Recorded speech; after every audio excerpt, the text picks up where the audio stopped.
everybody, this is Rhea here, and today I wanted to share a video about some new information that I've been learning in lectures, podcasts, and different websites. I hope that you're feeling supported and healthy today. That information will be on the topic of the Infradian rhythm and the menstrual cycle. And so I want to start by saying that we have 4 different biological clocks that animals and people and nature go through. The circadian rhythm is one of those. The circadian rhythm, which people with male physiology only have that one hormonal cycle. Then we have an infradian rhythm, which is a rhythm that lasts longer than 24 hours, and people who bleed happen to have one of those, and that's called the menstrual cycle. We have a diurnal rhythm, and that's the circadian rhythm synced with day and night, and there's also ultradian rhythms, which are shorter periods and higher frequencies than the circadian rhythm. So the infradian rhythm is something that a lot of people don't know about, and our society is based around the circadian rhythm and that clock. We wake up, we go to work early, and this is all based around the way that testosterone fluctuates in male physiology.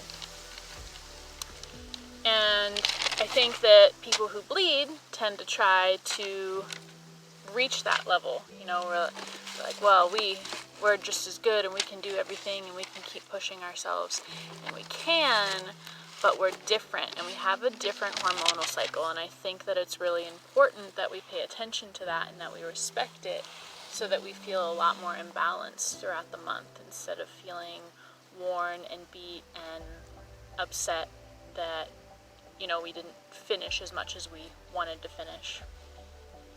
So the infradian rhythm affects all different areas of life: the brain, our reproduction, immunity, metabolism, our menstruation, our fertility, the hormone regulation, which controls our sex drive, our appetite, our energy levels. And our own immune system has weekly infradian rhythm, and our melatonin production is linked to the menstrual cycle. Research has shown that the infradian rhythm creates a 25% change in your brain throughout the month. That being said, I'll just explain the 4 different phases during the menstrual cycle. We tend to only pay attention to menstruation or our bleed and forget about the 3 other phases that happen in which our hormones are going up and down in order to prepare our body for a baby and then shed its lining when that doesn't happen.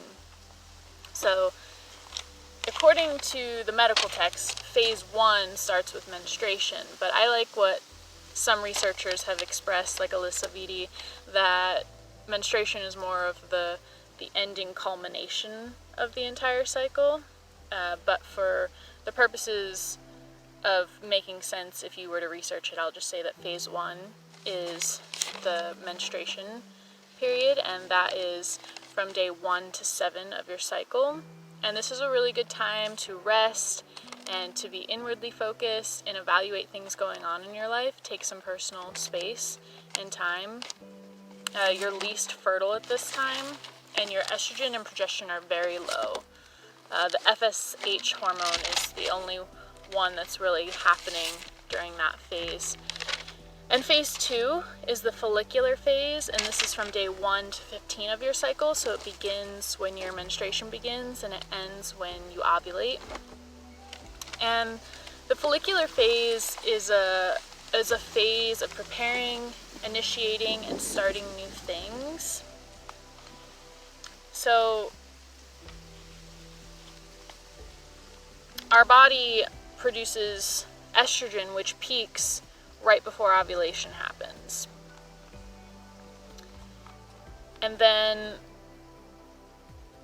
it's a phase in which the hormones are stimulating the endometrium, which is the lining of blood vessels and soft tissues, to start developing in your uterus.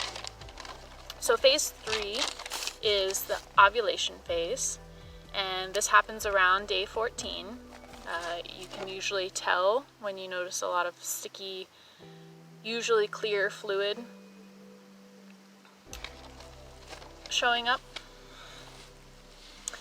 And the ovulatory phase is when you're feeling pretty confident and pretty open to communicating and collaborating with others and being really outwardly focused, and you're opening up.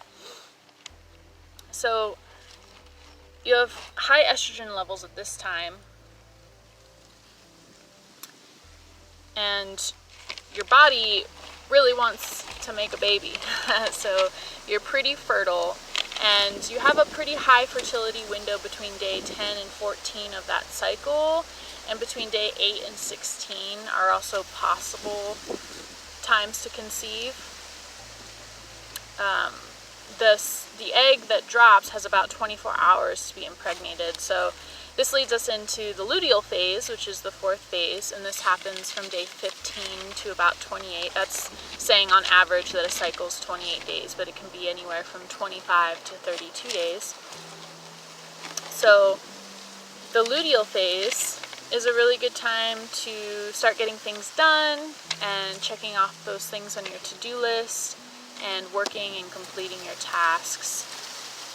So if the cell is impregnated, then it maintains the hormones needed to keep your endometrium in. And if it's not impregnated, then it's going to signal other hormones to start to kill off the corpus luteum and start shedding the lining once you reach the menstrual phase again. And your progesterone drops pretty low. So the week before you start menstruating, these hormones that are being released is what tends to lead to PMS symptoms, which bloating, acne, mood changes, headaches, and breast tenderness. And if you aren't really regulated hormonally, you're going to have a lot of extreme symptoms, like a lot of people do, and diet has a big thing to do with that as well. And that week before your menstruation, you're going to be feeling a lot hungrier, most likely, and you will need a little bit more carbs and calories, because your body is creating this whole other organ in preparation for a baby. So that is a little bit about the menstrual cycle. I urge you to research it more on your own. I don't have enough study to share. I have notes, but trying to express all of that information, I just keep getting tongue-tied on, so I'll let you do more of that research on your own, and I'll get back to the Infradian rhythm. So if we realize that we have an Infradian rhythm and not just a circadian rhythm, then we can start to respect our bodies and our hormonal changes throughout the month a lot more. And when we respect that, then we feel a lot better, and we can give our bodies what we need, and we can understand these fluctuations rather than being so hard on ourselves, like, oh man, I was fine this day and then I wasn't fine. And our Infradian rhythm, I'll probably make more videos on this in the future when I learn a little bit more as well. I got this book called In the Flow by Alissa Vitti, all about the Infradian rhythm and menstrual cycle and everything. But what you need to be sexually satisfied throughout the month, people who bleed, changes each week due to your hormonal changes. So sometimes you're going to need a lot more lubrication, sometimes you're going to need a lot more foreplay and things like that, whereas other times you might just be ready to go. And your exercise should also be changing throughout your menstrual cycle, your Infradian rhythm. Each week you should adjust it to meet that with your hormones, instead of just trying to match everyone around you. You know, a lot of people start diets and exercise programs with their partners or their siblings, and the people with male physiology are able to shed a lot of pounds and keep up on these diets, whereas someone who bleeds might fall off the bandwagon or get such serious cravings and not really understand why they don't have enough self-control. And it's really just about the hormonal fluctuations throughout the month, and sometimes you do need more calories and more carbs, and you need a different exercise, because otherwise your body is going to be fighting against you.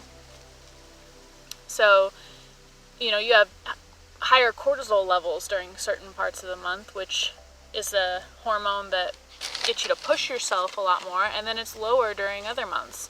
That doesn't happen to people with the male physiology in the same way. So we are equal, but we're not the same. It's good to listen to your body and make adjustments for the 4 different phases of your menstrual cycle. And you can keep track of the changes of your cycle by writing it down. I've started to every day write down a little bit about how my skin feels, if it's dry, if it's oily, my bowel movements, any discharge, my concentration, my motivation, my diet, my energy level, temperature, arousal, fitness, sleep, and my body feelings or any pain or discomfort that I'm feeling. And that's been really cool. This is the 2nd month that I've been doing that, and it just helps me really prepare for what's coming. And you're also able to adjust your schedule around that. So if you have some visitors from out of town, it might be best to schedule that when you're ovulating, or when you're, you know, in your follicular phase or beginning of your luteal phase, instead of during your menstruation when you want to be alone. And so that way you don't have to push out all this energy. Instead, you can pull it in, give it to yourself. And so another way that we can give attention to our infradian rhythm and our menstrual cycle is to get in touch with nature more. Go on walks. We can meditate. We can regulate our sleep cycles.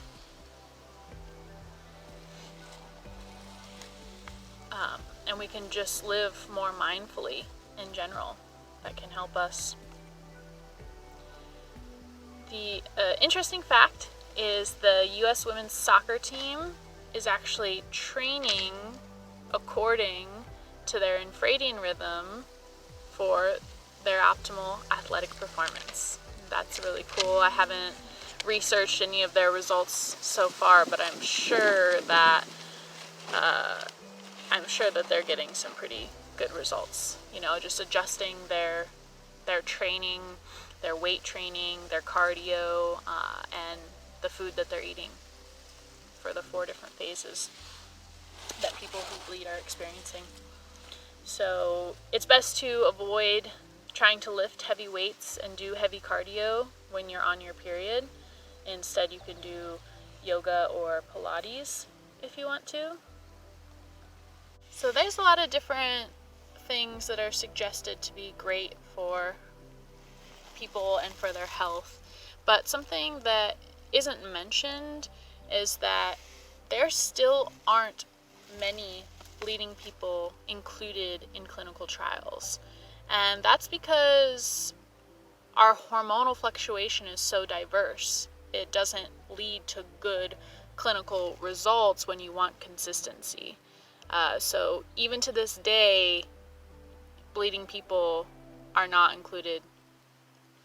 as included in clinical trials. And one of those things that, you know, it's kind of controversial. Some people say that it's good for you, and some people say that it's bad for you, but caffeine. And in some of the research that I've been looking into for people who bleed is that it's been documented to increase the rate of infertility. and it causes cyst formation in the breasts as well as other parts of the body. And so a lot of it has to do with the enzyme in our body that is able to break it down for the liver. And that's called the CYP1A2 gene. And half of our population are slow metabolizers, and only 10% of them are rapid metabolizers. Those people don't usually have any negative effects from caffeine.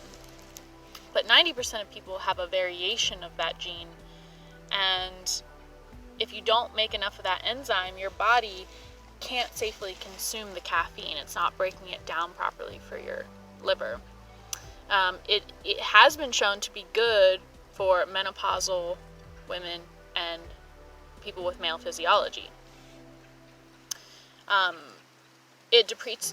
Caffeine can deplete you of micronutrients that just flush out of your system, like B vitamins and magnesium, that are really important for you, and that's tied to being tired and having mental instability. And a lot of people also get caffeine toxicity that they might not pay attention to the symptoms of. And that's anxiety and jitteriness, diarrhea, a fast heart rate, and shortness of breath. So it's important, not to be mean to our bodies for the sake of addictions. We should really assess whether it's something good in our life or not.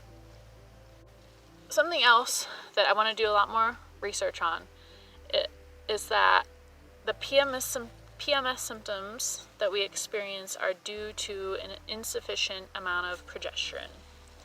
And a lot of us are irregulated. We do not have a healthy, balanced hormone system. It's affected by so many different things. It's affected by our sleep schedule, our stress in our life, the environmental toxins that are around us, the food that we're putting in our body. I know that when I was younger, I had really terrible periods all the time. Sometimes I would just bleed for weeks straight. Sometimes I wouldn't bleed for a few months.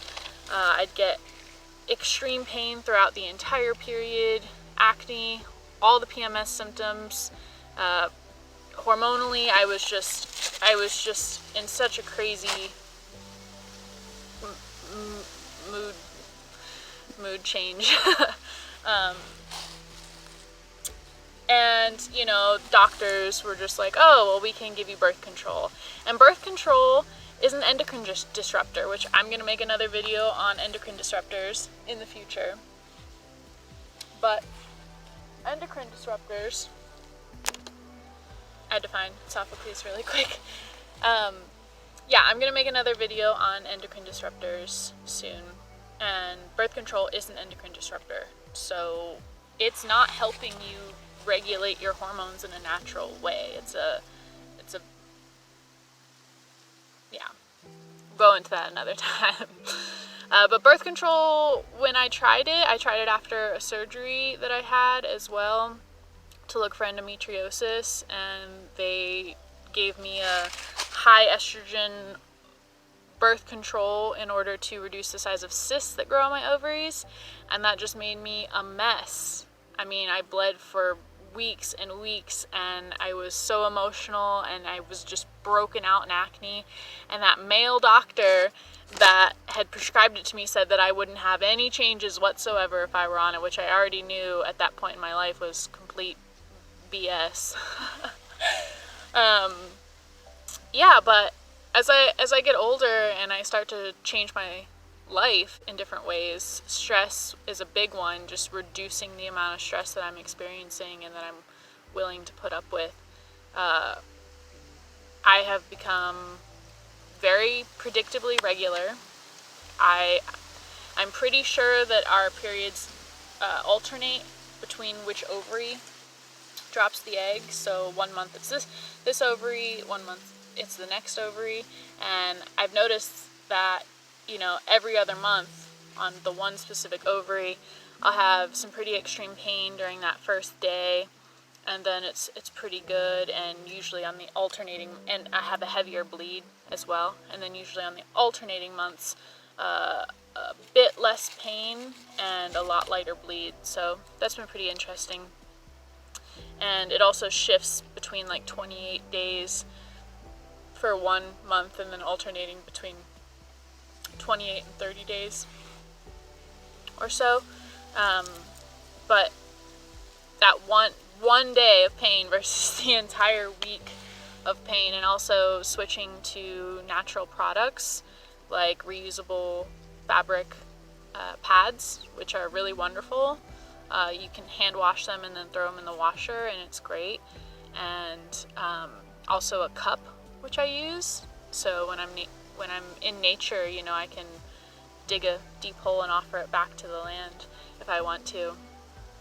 And adopting a meditation practice, which has helped me get a lot more into my body and be able to recognize the different things that I need and the different changes that I need to make.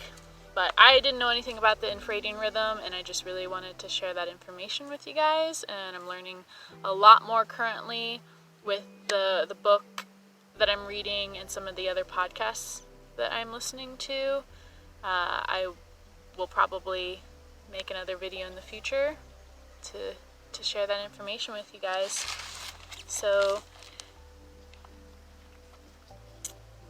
yeah, thank you for listening to me. It's my first video, so yeah, hopefully it went alright. See you guys later.